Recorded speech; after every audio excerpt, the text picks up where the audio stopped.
Drama baru di skuad Garuda, 5 pemain naturalisasi. Resmi pamit dari Timnas Indonesia. Ya, jelang kualifikasi Piala Dunia 2030, sederet nama besar seperti Jordi Amat, Elkan Bagot, Sandy Walsh, Ivar Jenner, dan Mark Klok disebut-sebut akan absen. Bahkan berpotensi dicoret dari skuad utama.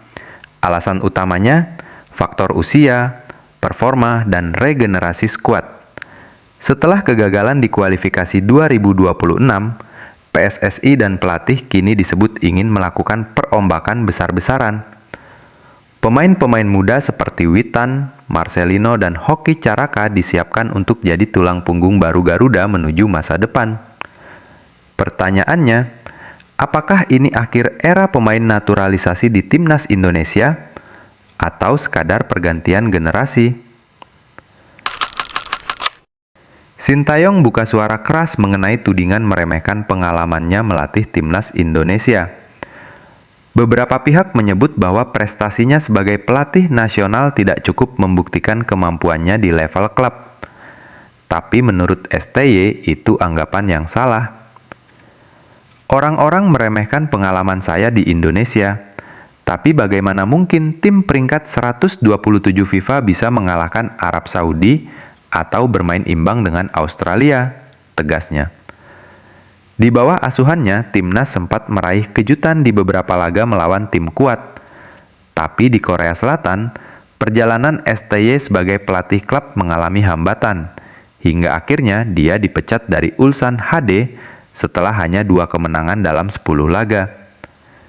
Kritik datang, taktik, komunikasi, internal klub, semua jadi sorotan. STY membantah tuduhan kekerasan verbal maupun fisik terhadap pemain. Dia menegaskan, filosofi sepak bolanya selalu menjunjung respek dan kedekatan dengan pemain, meskipun gaya komunikasinya kadang jahil. Ia juga menyatakan penilaiannya terhadap karirnya di klub terkadang keliru karena kritik yang meremehkan masa suksesnya bersama Timnas. Update mengejutkan dari ranking FIFA 2025. Thailand melesat, sedangkan Indonesia tertinggal. Negara-negara ASEAN terus saling kejar-mengejar di papan ranking dunia. Tapi kali ini, Thailand naik signifikan, sementara posisi Timnas Indonesia makin jauh tertinggal. Thailand kini berdiri lebih tinggi dibanding Indonesia, menunjukkan perkembangan yang konsisten di level internasional. Sementara itu, Indonesia, meski punya talenta muda, masih kesulitan menembus level yang lebih tinggi. Kenaikan Thailand ini bukan sekedar angka. Ini hasil dari investasi jangka panjang, pembinaan usia muda, dan konsistensi di ajang internasional. Indonesia harus segera merespons lewat strategi matang. Pertanyaannya, apakah Indonesia akan terus tertinggal atau akhirnya bisa mengejar ketertinggalan dan kembali ke persaingan Asia Tenggara? Gagal ke Piala Dunia 2026, Presiden Prabowo bergerak cepat. Evaluasi total diperintahkan untuk Timnas Sepak Bola Indonesia. Presiden Prabowo Subianto menugaskan jajaran terkait melakukan evaluasi menyeluruh pasca Indonesia gagal merebut tiket Piala Dunia.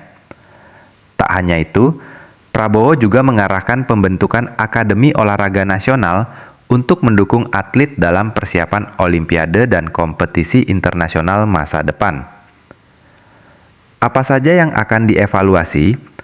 Mulai dari struktur kelembagaan, pelatihan usia muda, sistem kompetisi domestik, hingga pembinaan sumber daya manusia olahraga.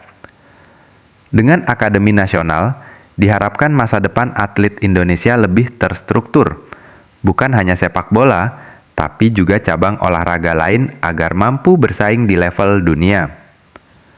Sekali lagi, kegagalan itu memberi peringatan. Kini saatnya Indonesia bangkit dari bawah.